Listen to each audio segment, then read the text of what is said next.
Welcome to Section 420, Talkin Yankees. Well, perhaps you enjoyed the most recent World Cup. Well, baseball has its own version coming up very shortly in early March called the World Baseball Classic. Maybe you're familiar with it, maybe you're not familiar with it, but my next guest, Shawn Spradling, is an expert in it. He hosts a podcast called WBC Central, which focuses on all things World Baseball Classic. So he's going to join us shortly to give us a little background on the tournament. Again, whether you've watched it in the past or going to look forward to it coming up, he'll give you a breakdown of all the leagues, and we'll also focus on Team USA. So let's bring him on. Hey, Shawn, welcome to the show. How's it going? Going well. So Shawn Spradling, people can follow you on Twitter at Shawn_Spradling, and of course a TikTok as well, Shawn Spradling Crunch Together. And again, go there for daily updates on the World Baseball Classic, which is just around the corner. So again, appreciate you coming on to the show. Yeah, no, this is super exciting. I'm really, I mean, I love talking about the WBC, so I'm always down to. All right, and I also saw on your Twitter page that you're just about to release your podcast, WBC Central. It's going to be all things World Baseball Classic. So I just want to give us a little sneak preview of that. Yeah, for sure. So, just started a podcast. The first episode actually comes out tomorrow, Tuesday. It's under the Baseball Isn't Boring brand, like the podcast network with Rob Bradford. So yeah, it's going to be covering everything and anything related to the WBC. So player updates and roster graphics and news and hopefully some interviews with some players or coaches, depending on who are able to get on. But yeah, it's going to be a good time. I'm excited. And we're also going to cover some like international baseball in general, not just the WBC, but of course, until March, it'll be mostly WBC talk. All right, actually, that's a good point because there is a lot of baseball out there that goes on we don't know about. Of course, you got like the Mexican League, you got Caribbean leagues, you got winter baseball, Japan, of course, Korea, and Exactly. yeah, a lot of that really doesn't get as much coverage here in the States. Yeah, exactly. And that's like honestly one of the biggest reasons why I cover the WBC is because it's just been such a cool opportunity to be able to connect all of those different baseball communities all under like one tournament. Just get to see like to talk to like Japanese fans and Dominican fans and Cuban fans is something I feel like we don't get a lot of opportunity to while we're here like in the US and like focused on the MLB exclusively. So this is like the one opportunity I see is like so natural for all of these like cultures to be able to come together. Right, and just based on some of those conversations with people from other countries and so forth, I meant, what do you say to measure their interest level in this tournament versus like the typical MLB US based fan? That's a great question. Because the reason I say that is because I think US fans like this tournament for the most part. Some are much more passionate than others.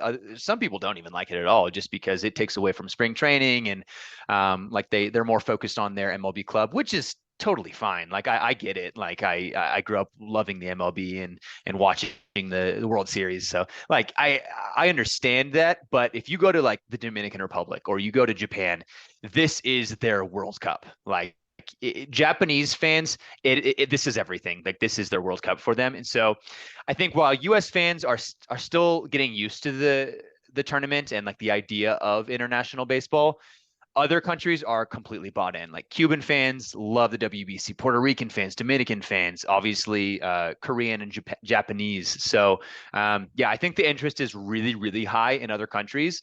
And I think the US is catching up though. Yeah, and I remember just a couple of years ago with Robinson Cano when he was with the Yankees, like they used to complain he was too lackadaisical, like he was sleepwalking there. But when he was on the Dominican team, he was on top of the steps and pumped up. He just saw like a different type of player. So yeah, it just seems like much more energized for whatever reason than compared to like your typical US player or fan.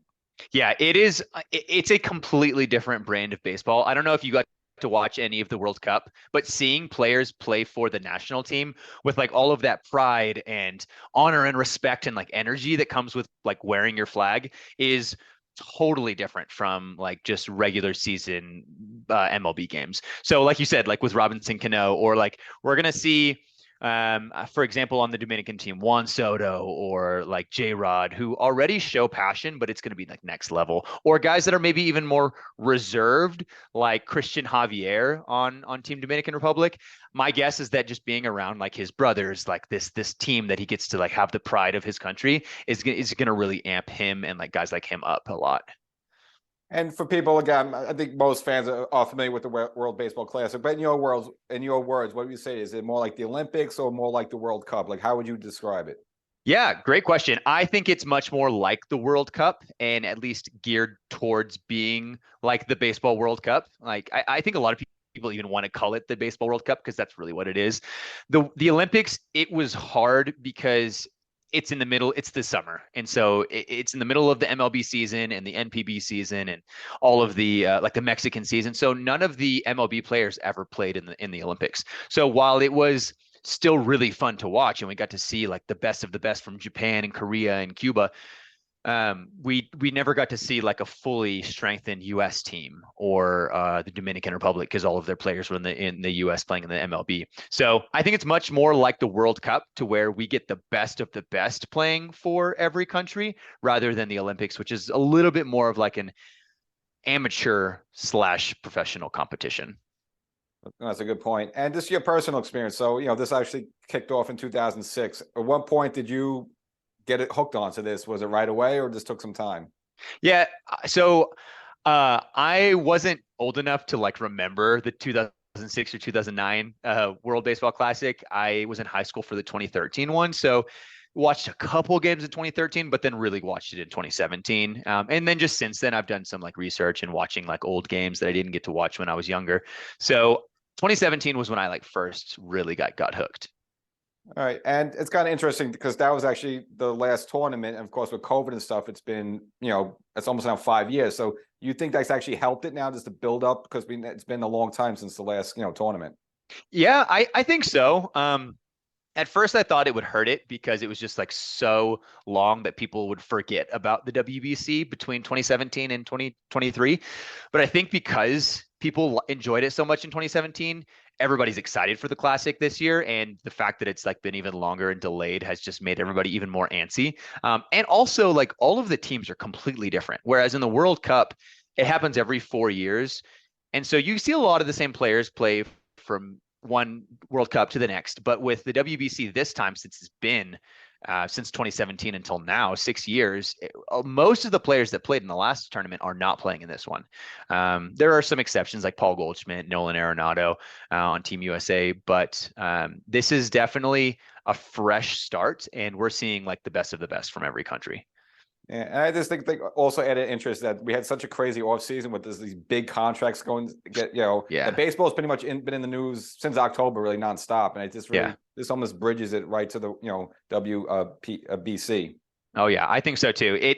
And that's even with the fans that maybe aren't fully bought into the WBC, at least this like shortens the winter for us. Because for baseball fans, the winter is so long. Like we just want baseball of some kind to be back. So now we get it at the beginning of March instead of April.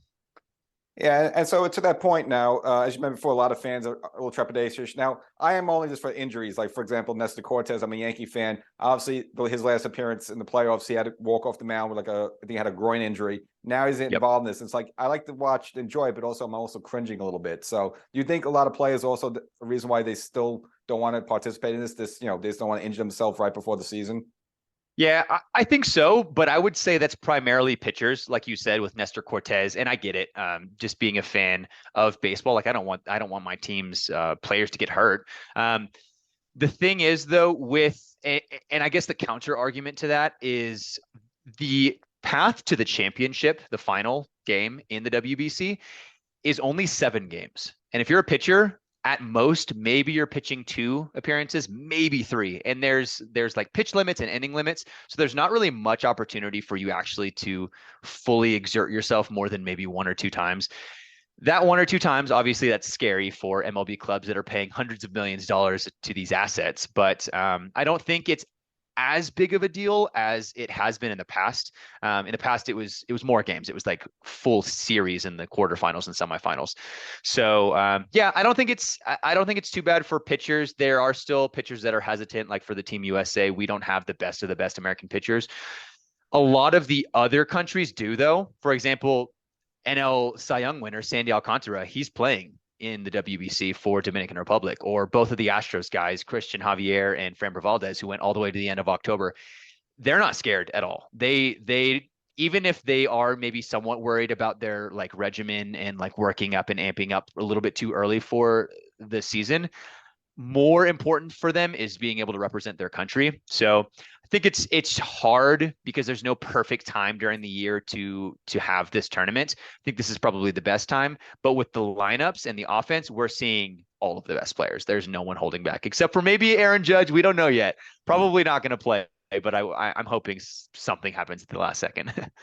Yeah, I mean, I just think after signing that big contract, like God forbid he tears a pec or something, that'll just be like Right. a disaster. So yeah, I don't think he would. But I think that does this kind of get into that with Team USA. I think this is the most talented team Team USA has had in like almost ever. I mean, Trout's doing it, Yep. Harper's doing it, Real Muto's doing it, Alonso, and even Kershaw. Yeah, he's 34, but he just signed a 1-year deal. But again, pretty darn good butcher there. Oh yeah, this is the strongest team USA has ever had, I would say as well. Harper's not playing, unfortunately, even though he committed because of his surgery, and same with Trevor Story. But everybody else that has committed is. So, for example, like the outfield, you got Mike Trout, Mookie Betts, Kyle Tucker, who are all MVPs or all stars, like multi-time all stars. Trey Turner, Jeff McNeil, Nolan Arenado, Paul Goldschmidt, JT Realmuto. Like that lineup. There's not a single hole in it. It's crazy. Yeah, I forgot about Betts as well. And just kind of go back to your what you mentioned about the timing of it. Do you think possibly maybe there might be more interest or maybe more fan interest if it actually took place right after the World Series, just because like baseball is still fresh in everyone's mind, or do you think people at that point are so sick and tired of it and they want to move on to football? Yeah, so I've held a couple polls on this actually on Twitter. There's three options that people have talked about for years about when the WBC could be best. The first option is what we have now, right before and during spring training, right before the season, which pros of that is no one's hurt yet and everybody is still fresh. The cons of that is, of course, it takes away from spring training and people aren't like pitchers aren't fully amped up for the season yet. The other two options are an extended extended all-star break where you would just like extend it another week so that those players are already in mid-season form and you don't have to worry about them amping up or like being too torn down at the end of the season. The hard part of that is there's no break then for those players. They don't get an all-star break. And then at the end of the season, especially for the players that go after the World Series, the hard part is that like they're just so taxed. So I think could be good for position players because you got guys that play in the winter league anyways, but pitchers, it's still going to be hard because I don't know if many teams that will want their pitchers to pitch in November. I would agree with you, and I think the whole midway thing, kind of the way the NHL does it. Yeah. Again, God forbid a play like you have a first place team and like one of your stars gets hurt midway, and then like your team, the rest of the season tanks. Yeah. I don't think I'll see that as well. So yeah, like you said, the most logical way, maybe it's not ideal, is before the season starts. And again, and at least play gets maybe a week and a half with their team when they get back to spring training to at least hey guys, I'm here, and then let's start the season. Yeah, I agree. There's no perfect time. Unfortunately, there's always going to be the scare of injury. Hopefully the inning and pitch limits help ease those scares a little bit. But I think the best time is probably before the season. All right. So as we went forward, it's between March 8th and the 21st. So looks like, they have 4 locations: Taiwan, Tokyo, Phoenix, and Miami. So I guess maybe just give us a breakdown of how the league is set up and how it works and how to get to the final tournament. Yeah, let me go ahead and pull up the pools really quick because it's pretty cool to see the way that the pools are broken down. So the way that it's going to work is there are 4 different pools, A, B, C, and D, as you mentioned, in 4 different cities, which is different from the World Cup because in the World Cup, everything is in the same country or the same city. I think ideally someday it will be all in one city, but for now, because there's such a regional difference between like East Asian baseball and the US, for now it's like easier to split it up. But for Pool A, we have Taiwan, Netherlands, Cuba, Italy, and Panama. And we can talk through any of these if you'd like. But Pool B is Japan, Korea, Australia, China, Czech Republic. Pool C is USA, Mexico, Colombia, Canada, Great Britain. And then Pool D is what people are calling the group of death. Puerto Rico, Venezuela, Dominican Republic, and then Israel and Nicaragua. So. Gotcha. So now, are there any exhibition games before the start, or they just kind of kick right into it? Yeah, there are actually, which is pretty cool. Each country has their own exhibition games that they had to schedule. And a lot of the teams, a lot of the countries that are playing in the pools that are in the US, like in Miami and Phoenix, they're actually playing against MLB teams in those exhibition games as like spring training games. Oh, interesting. So, and I'm kind of agree with you on that one. I think actually it would serve better maybe in the future where they have it all in one place, like the World Cup or just like the Olympics. Like, 'cause I think a lot of fans would actually want to like go to all the games, or just they'll fall in love with one of the teams and Yeah. go to all the games. But I think if you're playing one game in Taiwan, then you're over here, and you're over there. I think it's hard for fans to really want to follow one team. So I think at some point they should bring it into it. Obviously, it would have to be a one place like Phoenix or Miami, in March. Yeah, I agree. I think that'd be ideal because then you don't have to worry about traveling from one place to another. Or, for example, like Cuba is playing in Taiwan for their pool round, but if they make it past the quarterfinals, then they'd be all the way back in Miami. So, kind of hard to go back and forth, but yeah, I think ideally you want them in the same city. Yeah. And I was kind of poking around the website just looking at ticket prices. It said like not available. Do you know have any idea like what normally ticket prices are for this? Dude, yeah, the ticket prices have been kind of all over the place, and honestly, a lot of games are already sold out. Like they went immediately, especially in Tokyo and Miami, for like the big games. I haven't looked too much at recent ticket prices, at least on this like the secondary market, but they went fast. Gotcha. And in terms of like the rules of this, obviously, MLB this upcoming season is gonna be a lot of new rules with like the shift and challenging plays, replays. Are they bringing any of that into this World Baseball Classic as well? Yeah, I don't think that they are bringing most of the rules. One that they are is that three batter minimum. I know that they're going to implement for pitchers. I don't know if they're going to do anything with the shifts.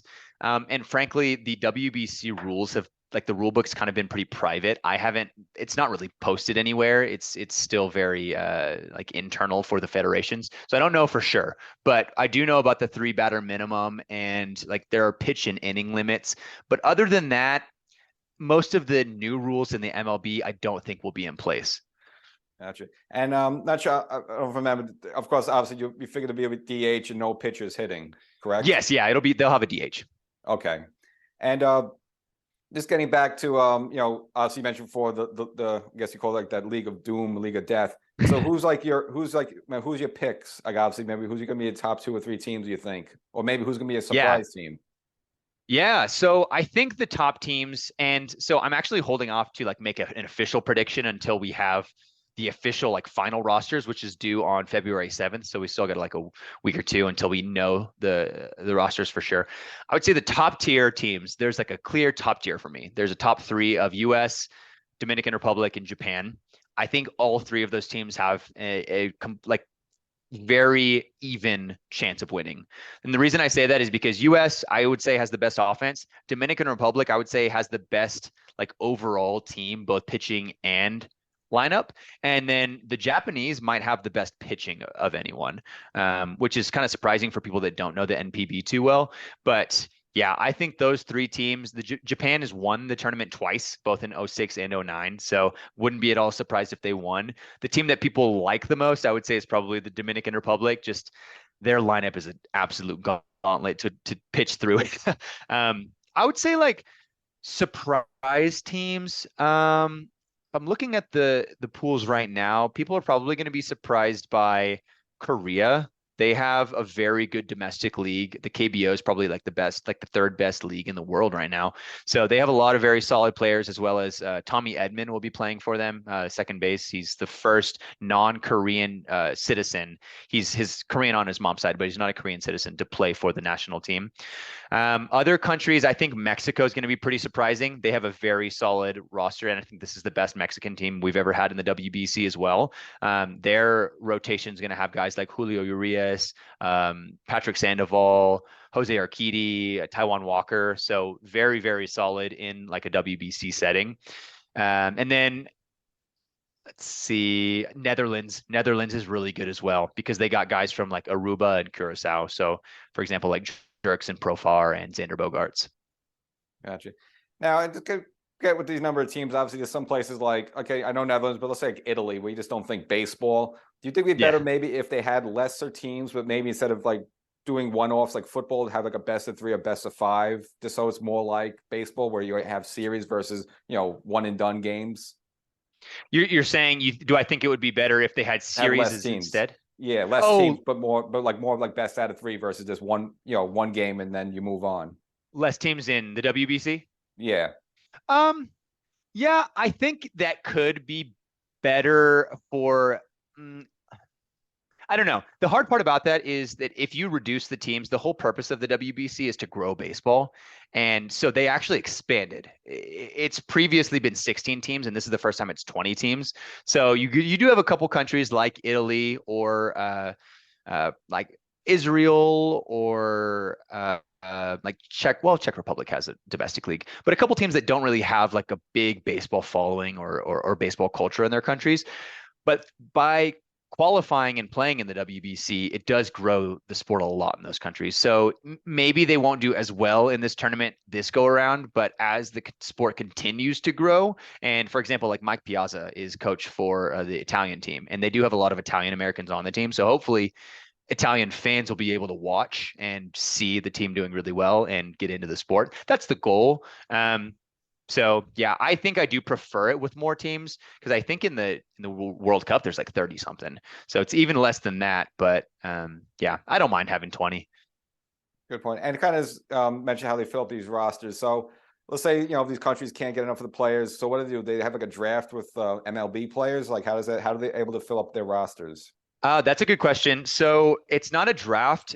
Essentially, it's pretty confusing because the eligibility requirements are essentially if you are eligible for citizenship in this country, or eligible for a passport, then you're eligible for the national team. So it's more of a recruitment than a draft. So that's why you see guys committing to play rather than like being drafted, I guess. So for the hard part and the confusing part of it is that the citizenship laws are different for every country. So where you got like guys like you have Japan, who has very strict citizenship laws, where it's like your parents have to be Japanese citizens essentially for you to be able to be a citizen in Japan, or same with Netherlands. On the opposite side of the spectrum is Israel and Italy, where guys like the Italian citizenship, essentially, as long as you can find someone in your lineage that was an Italian citizen at one point, you can be an Italian citizen. You kind of have to track it back, but you can apply for citizenship in Italy. So you got a lot of guys like Vinny Pasquantino, Anthony Rizzo played previously, Brandon Nimmo is going to play, Jordan Romano. You got a lot of guys that are either Italian, American Italian, or Canadian Italian that are playing for the team. Gotcha. And I mean, is there anything structurally, team wise, or anything like you would like to ideally see in the future for them to roll out, just to change things or make it better? Yeah, I think to make it better.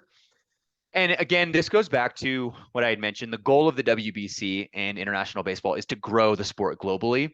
And so one of the controversial topics has been teams like Italy that takes almost all Italian Americans rather than like players from Italy.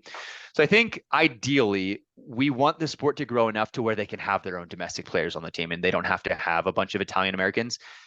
I like that they bring the Italian Americans on the team because it makes the tournament and the team better. But ideally, I'm hoping that the sport will grow in places like Italy or Brazil, almost qualified, for example, or Israel, to where they can have a good roster construction of not only Italian Americans, but also domestic players. I think that's probably a big thing. Other than that, I think the big things that I would like to see in the future is just more transparency and marketing for the tournament. Like I kind of have had to take the mantle of marketing the WBC myself on Twitter, and the MLB doesn't really post anything other than the US guys that commit, which I'm fine with, but it'd be nice for someone to do like a full 20 team coverage of the WBC moving forward and have more transparency with the rules of the WBC. Gotcha. And I actually didn't even check the Japan's roster. Is Ohtani playing for them? Oh yeah, he's playing. We got both Trout and Ohtani playing, which is funny because we might even see like a Ohtani pitching to Trout at bat, which would be so much fun. Yeah, I'm sure like Art Moran will be cringing a little bit, just like I guess hoping no one gets beans and no line line drives right Straight back at him. there. Yeah. No, Japan's looking really, really good. They have all of their top guys from the MLB and Japan. Gotcha. And I mean, has MLB done anything different this year and years past to try to promote this game and promote this tournament? I think they've promoted it a little bit more maybe than in previous years. I haven't seen a ton of improvement. You really kind of have to follow specific accounts on Twitter if you want to like have WBC coverage. So, for example, like Hector Gomez covers like the Dominican team, or JP Morosi, like he covers a lot of WBC content. The hard part is though, like if you want to like any information on the Japanese team, is you got to follow like Japanese sources, and unless you know Japanese, you're not going to know what they're saying.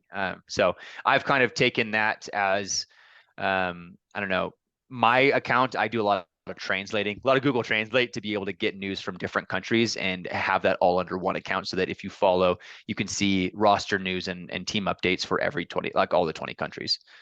All right. And do we know yet like which guess channels or stations are going to cover it? Is it ESPN? Is it going to be TBS, TNT? Yeah, it's actually Fox has exclusive coverage in the US. So it'll be like Fox Sports, FS1, all the Fox networks, they'll cover the WBC, which is why you see like Fox Sports MLB account. They do post some MLB news, and like Ben Verlander, he's been posting a lot of WBC stuff because he works for Fox. Gotcha. And when they do air the games, is it a lot of live or is it a lot of tape stuff like the Olympics, like on NBC? A lot of that stuff is like, it's on like a 10-hour delay, sometimes 8-hour delay. Yeah, from my understanding, it's all going to be live. So I don't think that they'll delay it, even the late night games in Tokyo and Taiwan, from my understanding. But maybe they'll re-show them. I'm not sure. Gotcha. And once you get your podcast underway, and I guess once the tournament starts, are you going to do like maybe daily updates, daily reports after like each game, or maybe after like a bunch of games? Oh yeah. I've been doing daily updates as much as I can up to this point. Once we actually get official roster news, I'll definitely be doing more as well. And then for the games, I'm going to be covering every game, at least, I mean, as much as I can. I'm going to try to watch as many games as possible, hopefully all of them, and maybe do some streaming, like live streams during the games, and just like maybe some articles, trying to cover the whole tournament. Gotcha. All right. Well, I appreciate this time with you. Love this insight about the WBC about that. Again, fans should check out once the podcast comes out, and of course, follow you on Twitter against Shawn_Spradling, and on TikTok, Shawn Spradling. And of course, once you launch your podcast, again, best of luck with that. And I guess it's going to be very popular because, again, you seem to be one of the rare guys that are really into this. So I think a lot of people are going to come your way. Thank you. Yeah, I really appreciate it. Yeah, you can see all those links as well if you go to my Twitter or any of my socials. I have a link tree with all of the different socials. So feel free to check them all out. DM me if you have any questions about WBC content. I'm happy to help. All right. And which team are you rooting for? I'm going for the US. I'm American. I born and raised, so Team USA all the way. I think there's a lot of countries that are going to be intriguing, but I'm a Team USA all the way.